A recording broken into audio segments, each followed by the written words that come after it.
María, ahora sí creo que ya está con nosotros Alexandra Ames, que estamos viendo ahí en pantalla. ¿Qué tal, Alexandra? ¿Cómo estás? Muy buenas tardes. Gracias por estar con nosotros. Hola, ¿qué tal? Encantada de estar aquí con ustedes. Hola Alessandra, ¿cómo estás? ¿Qué tal? Muy bien, Muy muy bien. bien. Bueno, ¿empiezas tú, María? ¿Empiezo yo?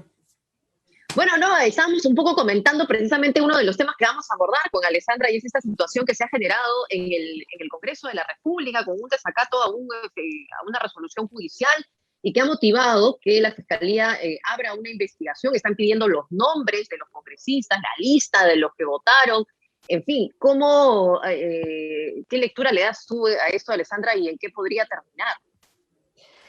Bueno, yo tengo dos lecturas bastante contradictorias entre sí. Por un lado, tengo una mirada, digamos, desde la ciudadanía frustrada, digamos, que se siente realmente cada vez más molesta o indignada con este accionar del Congreso, que pareciera que es cada vez peor y que no entiende que ya están a puertas de terminar su gestión y aún así pues empiezan a salir cada vez más perlas, ¿no? Pero por otro lado, decía que era una mirada contradictoria porque por otro lado tengo una mirada positiva de todo esto y es que justamente el Poder Judicial está actuando correctamente, vemos que la Fiscalía también está actuando correctamente y son estas instituciones públicas que cada vez más están alcanzando una mayor solidez y que pueden ayudar a estos pesos y contrapesos de los demás poderes del Estado y que pueden ayudar finalmente a hacer un equilibrio de poderes adecuado, pero también a contrarrestar cualquier mala acción que pueda surgir desde un poder y esta vez particularmente desde el Congreso, ¿no? O sea, creo que hay lecciones aprendidas a partir de esto que espero el Congreso entrante pues pueda entender que no son tan fáciles de hacer, que no se trata de hacer lo que le da la gana a uno, porque existe la institucionalidad pública, incipiente, pero existe, y que pues finalmente pues esto puede ser sancionado, ¿no? Bueno, pero aparentemente la lección no está aprendida o no hay una intención de aprenderla, porque ya se ha dado a conocer que se ha citado para esta semana, me parece que mañana lunes,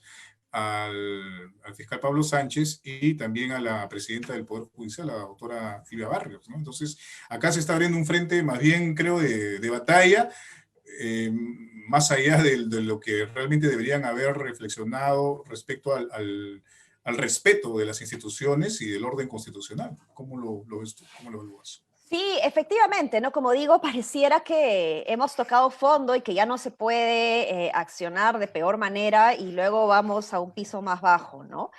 Esto evidentemente pues da mucha cólera desde la ciudadanía, pero también creo que la ciudadanía desde la incidencia pública que se hace y desde los medios de prensa serios, independientes, como este espacio, por ejemplo, que genera justamente estos momentos de reflexión en donde la ciudadanía también cada vez más puede acceder a esto, permite justamente que esta indignación se vuelva una corriente de opinión sólida que pueda de alguna manera evitar, digamos, que se tomen decisiones públicas que después nos vayamos a lamentar como país.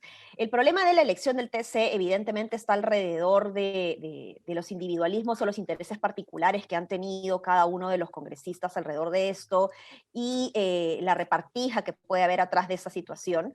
Pero lo cierto es que también se han demorado justamente porque la ciudadanía ha hecho un contrapeso importante, ¿no? Entonces, si bien evidentemente la lectura no es buena frente al accionar del Congreso, yo insistiría en mi lado optimista y ver que de alguna manera cada vez más la ciudadanía puede tener mayor poder de contrapesar también esta situación, ¿no? Creo que si no se han logrado cosas a lo largo de estos meses, han sido también por la indignación ciudadana.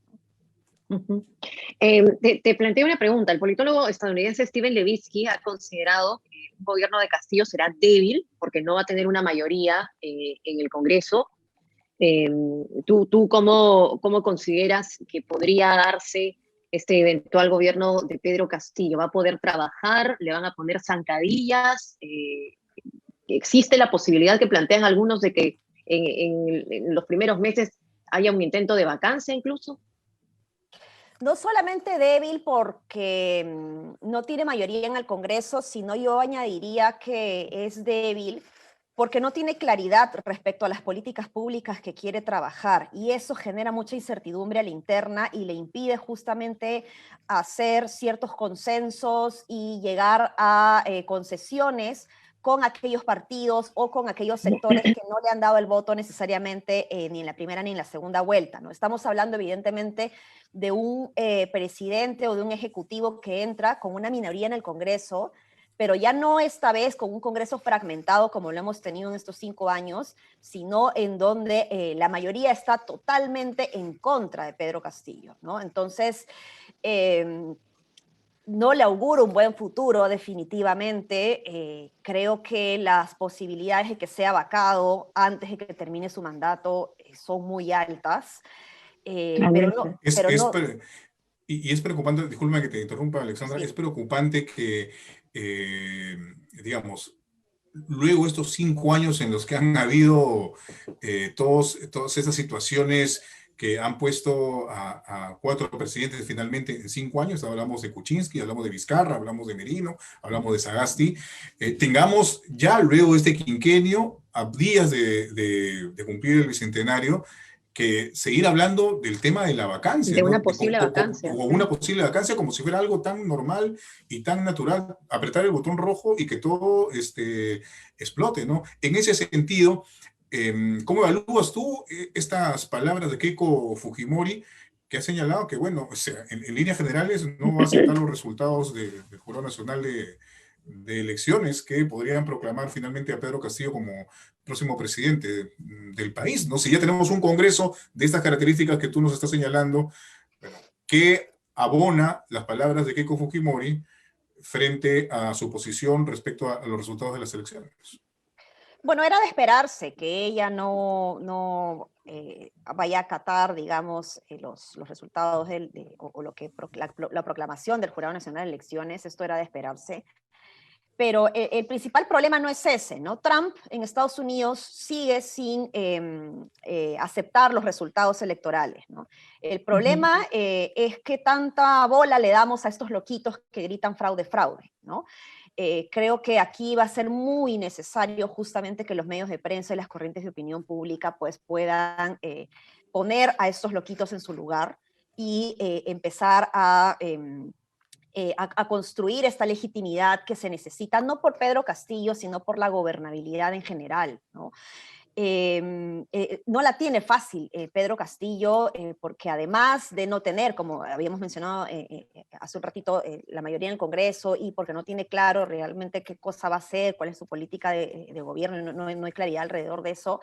No la tiene fácil porque estos meses, de alguna manera, esto lo ha dañado, ¿no? Creo que él ha tratado de ser prudente y no manifestarse o no tener una opinión mucho más sólida respecto a esto, más allá de decir vamos a esperar con calma los resultados. Pero de alguna manera se ha visto una figura un tanto débil también ahí en donde la gente de alguna manera pues ya deja de conectarse con esta figura de líder que se esperaría en un momento de crisis, ¿no? Bueno, la Procuraduría Anticorrupción ha pedido que el señor Vladimir Cerrón también sea incluido en esta investigación de los dinámicos del centro, y eso en definitiva tampoco le hace bien al señor Pedro Castillo, porque es una figura de la que no termina de desligarse, por más que el doctor Aníbal Torres diga que no lo ve hace tiempo, que no tiene nada que ver con él, finalmente es el líder del partido que ha llevado a Pedro Castillo hasta este punto en el que posiblemente sea el presidente del Perú. ¿Qué tanto puede afectarle esta situación y qué debe hacer Pedro Castillo más allá de lo que hemos comentado? Digamos, la mayoría ya no la puede mover, no tiene mayoría. Los planes claros, a ver, podría empezar a presentar, digamos, una planeación más clara, pero debería empezar a tender puentes hacia dónde, con quién. El problema es que él está en una encrucijada bien grande, ¿no? Cuando dices que tiene que tender puentes, evidentemente es lo que tiene que hacer, tiene que, o sea, estoy de acuerdo contigo, tiene que tender puentes. El problema es que está en una encrucijada porque ¿con quién tiendes estos puentes, no? Porque tienes a una oposición que no lo quiere, por justamente figuras como Cerrón o como Bermejo, digamos, pero si tú le das la espalda a figuras como Cerrón o Bermejo, vas a tener una gran oposición también dentro de Perú Libre, que no es sencilla, ¿no? Entonces ahorita Pedro Castillo arrastra una mochila pesada, haya tenido o no relación directa con esta situación. Pero también hay grandes contradicciones a la interna de Perú Libre, ¿no? Por un lado, su abogado dice que él ya no está en contacto con Vladimir Cerrón, pero por otro lado hemos tenido la semana pasada una Betsy Chávez que ha comentado que sí conversa permanentemente con Vladimir Cerrón, ¿no? Claro, Entonces, ahora, digamos que el hecho de que pueda tener alguna relación, porque, digamos, o sea, no podemos pecar de inocentes y decir que Pedro Castillo se va a desligar y va a cortar totalmente cualquier tipo de comunicación Ni de portero, ha con dicho, Vladimir Cerrón, finalmente, porque Cerrón es el dueño del partido el de Perú líder del Libre partido. que lo ha postulado a la presidencia de la República y finalmente de alguna u otra manera también lo ha llevado a esta situación, ¿no? Eh, Creo yo que, no sé cómo lo ves tú, y ahí viene mi pregunta, Alexandra, creo yo que la mochila más pesada o el escollo que va a tener que sortear Pedro Castillo, más allá de cómo negocia el tema de la oposición y establece temas que sean de interés general para poder llegar a consensos, es esta propuesta que lanzó desde la primera etapa de la campaña electoral respecto a la Asamblea Constituyente, al cambio de la Constitución, que son planteamientos que sin duda han generado interés y probablemente la inclinación al voto de él, obviamente no en todo el país, pero hay un sector importante que, digamos, ha votado por Castillo por esa propuesta, por ese planteamiento, el de cambio de la Constitución, en fin, ahora lo plantea desde una asamblea constituyente. ¿Qué pasa si no puede cumplirlo? Porque de hecho que va a tener mucha reticencia con el Congreso que tiene ahora y va a estar mucho más marcado al pelo, como se dice, ¿no? Si es que logra asumir la presidencia de la República. lo que pasa es que acá Pedro Castillo tiene que ser práctico, ¿no? No solo la pregunta es, ¿qué pasa? O sea, a ver, replanteo un poco la idea.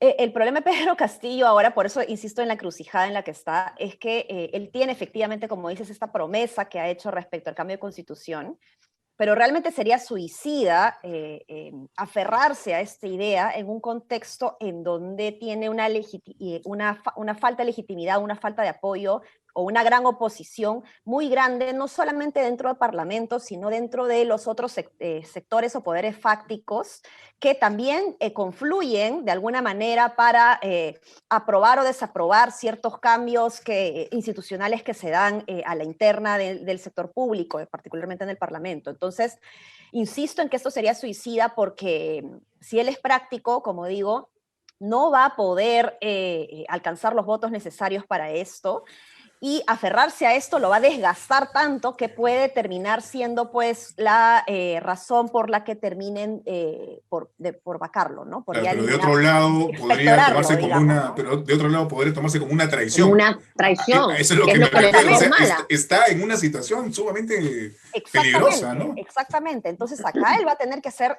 consensos bien importantes en donde la narrativa que tiene que construir ya no tiene que ser necesariamente el cambio de la Constitución, sino pensar qué cosa quiere el ciudadano realmente cuando habla de un cambio de la Constitución.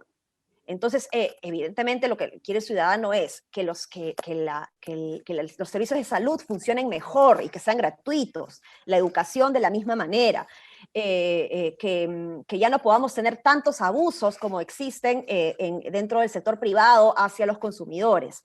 Entonces, ahí, con esas respuestas, él puede hacer reformas a la interna importantes que no necesariamente se van a dar si yo cambio la Constitución, y eso es algo que yo he tratado de decirle a varias personas que me dicen que son hoy una pincha globos, pero es que la verdad es que el cambio de la Constitución no va a solucionar los problemas de los peruanos. El problema no es que hay un artículo en la Constitución que dice la economía social de mercado, porque ni siquiera tenemos eso. Tenemos un mercantilismo y un Estado débil, un mercantilismo que hace lo que quiere, y un Estado débil que no puede regular ni contrarrestar este exceso ya del liberalismo dentro de los mercados, ¿no? Entonces, acá Vladimir Cerrón, mira cómo es que me acabo de equivocar, Pedro Castillo tiene que replantear su narrativa y reformar desde adentro sin necesidad de tocar la Constitución, ¿no? Ese es el reto que va a tener que hacer, ¿no? Alessandra, te hago una pregunta rápido que tiene que ver con esto, porque de hecho es un argumento que también han utilizado algunas personas que defienden la Asamblea Constituyente y la nueva Constitución, y dicen, miren cómo Chile lo está haciendo. Pero son situaciones, tú dirías, completamente diferentes, a pesar de que están reformando su Constitución. ¿Se parece en algo el escenario? Lo que pasa es que En Chile tenemos que ser conscientes de que en Chile este cambio, esta reforma se fue aprobada por consenso, que es algo que no tenemos acá, ¿no? Entonces, difícilmente vamos a lograr la constitución o un cambio de constitución desde el Parlamento, no solamente porque no llegan a los votos, sino porque cuando necesitamos cambios dentro de una sociedad como este tipo de cambios, necesitamos otro tipo de agentes que puedan estar de acuerdo. O sea, esto se llama en ciencia política el clima que autoriza, el clima autorizante, digamos, que autoriza este cambio en donde El existen momento otros... constituyente, El momento. ese es concepto que se ha utilizado mucho en estas últimas semanas. ¿A eso Y me los, refiero? y los poderes fácticos, o sea, no están de acuerdo con esto. En Chile hubo un consenso respecto a la necesidad de reformar esta Carta Que devino Magna, de las protestas. que vino de las protestas, pero también tenemos que ser conscientes de que en Chile por lo menos hay una derecha mucho más reflexiva, que puede entender qué otros problemas puede acarrear el aferrarse a la idea de mantener el status quo, ¿no? Acá todavía no llegamos a ese nivel. ¿Tú cómo decodificas a la derecha que tenemos aquí en el Perú? No sé si calificar sea la palabra correcta o te animas a calificar de Que creo alguna que manera a la derecha, ¿no? características Pero ¿qué dirías tú que características le tiene? encuentras, ¿no? O sea, ¿cómo decodificas eso? Mira, en este momento postelectoral tenemos una derecha que se ha polarizado mucho más, ¿no?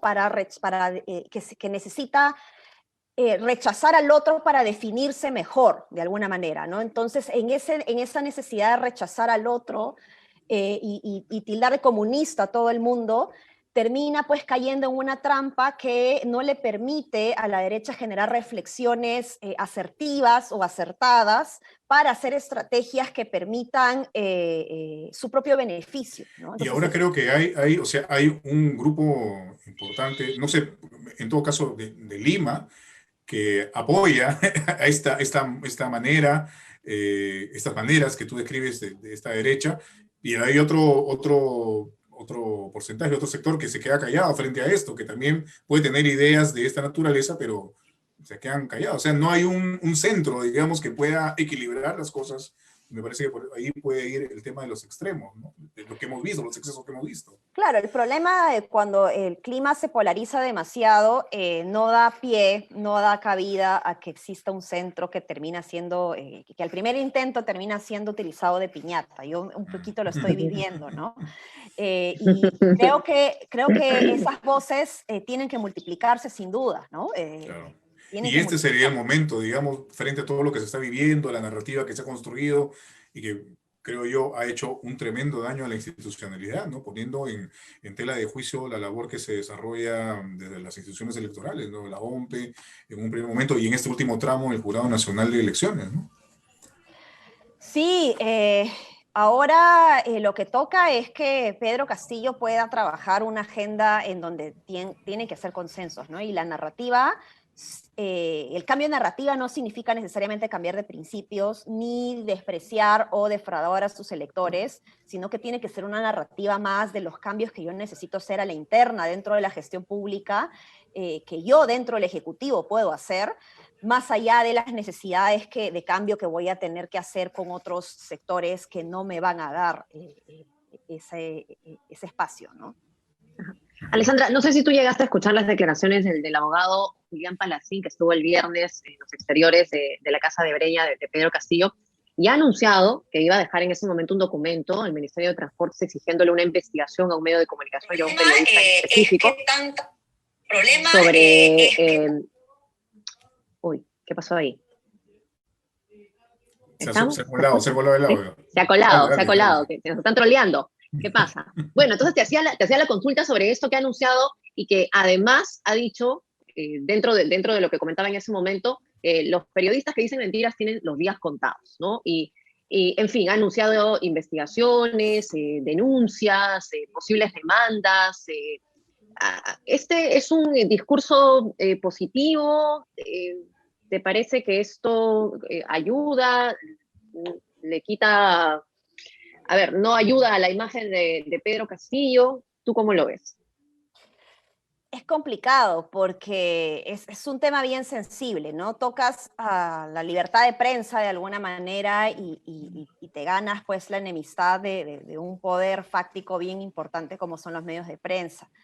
La regulación en los medios de prensa pues es casi inexistente, digamos, respecto a la posibilidad de que en un Estado de Derecho, ¿no? Entonces, ¿cómo haces que funcione? Pues tiene que haber cierta capacidad de negociación también ahí para que exista una política pública de fomento a la información adecuada y una lucha contra los fake news. O sea, esta investigación en la esencia que recoge el doctor Palacín va justamente para contrarrestar o para luchar contra los fake news, y esto es bueno, pero hacerlo de esta manera, de esta forma tan determinante, puede caer justamente en un riesgo de limitar la libertad de prensa. Entonces, ahí estoy tocando ya un tema en realidad que yo no conozco, pero que evidentemente pues termina siendo un desafío muy grande para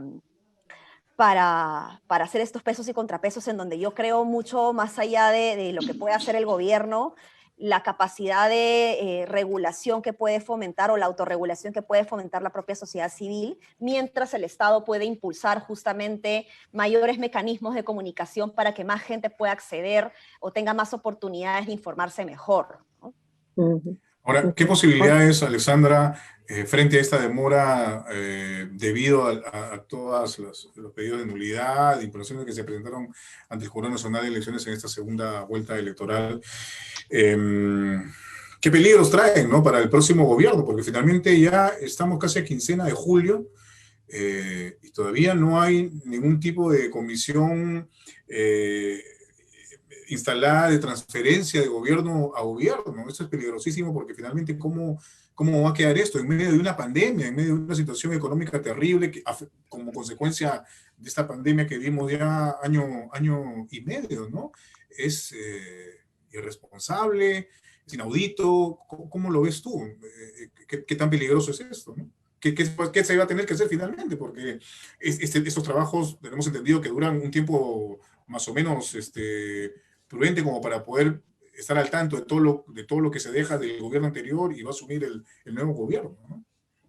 Sí, es un punto bien importante porque atrasarnos de esta manera es un riesgo justamente para la mejora o la mejora continua de las políticas públicas y precisamente en tiempos de pandemia, de crisis económica, crisis sanitaria, esta coordinación en este espacio que se da justamente de transferencia hace que se pueda generar justamente qué pautas se tienen que continuar, qué cosa tiene que cambiarse, etcétera, ¿no?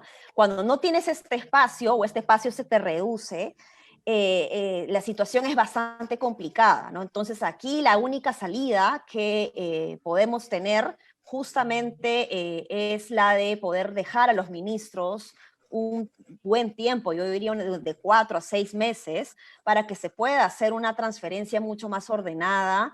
Y en ¿Te donde refieres el a los gobierno... ministros actuales que permanezcan, darles ese lapso para que permanezcan en sus puestos? Sí, y mira, lo que pasa es que cambiar a los ministros en este momento sin un espacio de transferencia es bien peligroso, ¿no? Entonces tú Sobre todo en el necesitas, sector salud, ¿no?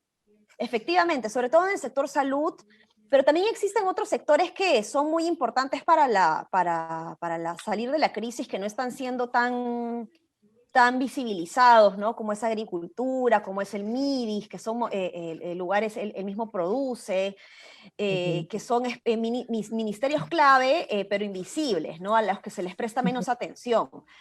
Y ahí mi propuesta es que puedan continuar, o por lo menos, si vas a cambiar de ministro, de Los viceministros para viceministros, de abajo, repente, todavía, claro. de Claro. viceministros para abajo no Ahora, puedes y ya que cambiar tu gente, estamos, ¿no? claro, y ya que estamos hablando de, bueno, de esta propuesta que tú planteas, eh, ¿quién podría ser en este escenario el próximo jefe del gabinete ministerial, ¿no? Porque va a ser una situación bien complicada, ¿no? Bueno, Probablemente Verónica un Mendoza ya dijo que gabinete, ella no es. claro, había estado boceada, ¿no? Pero no sé, tomando palabras duras, un gabinete de guerra, un premier de guerra, por ejemplo, ¿no? Con Sigleri de guerra, ¿no? Porque los tiempos que se vienen después de lo que suceda a partir del 28 de julio van a ser bien complicados. ¿Qué características debería tener un jefe de gabinete en ese sentido? Sí, ahí tiene que haber una persona que ya tenga experiencia en el Estado, que ya haya tenido experiencia en el Estado, además en un cargo alto de la función pública, que conozca las reglas de juego a la interna y que pueda ser un gran estratega y asesor, sí, asesor finalmente de un Pedro Castillo que todavía no entiende muy bien cuál es la lógica a la interna, ¿no? O sea, Pedro Castillo es profesor del Ministerio de Educación, o sea, de la escuela pública, pero no conoce el Estado. Creo que tiene mucho para aportar desde su visión de profesor en algunas reformas que tienen que haber a la interna en el Ministerio de Educación, pero no conoce necesariamente el Estado. Entonces, la persona que lo acompañe tiene que tener ese complemento y Pedro Castillo no tiene que temer poner a alguien que sepa más que él o que tenga más experiencia que él. Claro, el asunto es que está como está bajo la lupa de la crítica pública, obviamente supongo yo que va a tener este recelo, esta mesura para poder elegir finalmente a quién va a acompañarlo en este primer gabinete que va a tener que conformar si finalmente es proclamado presidente, ¿no? Una situación bastante difícil, Alexandra, la que nos planteas. Ha sido un gusto en realidad haber conversado contigo esta tarde y brindarnos sus opiniones y tu visión respecto a esta situación, esta coyuntura que vivimos todos los peruanos y que nos afecta de alguna u otra manera. Muchas gracias, Alexandra, por haber estado con nosotros. Gracias, Alexandra. Hasta la próxima. Nos vemos.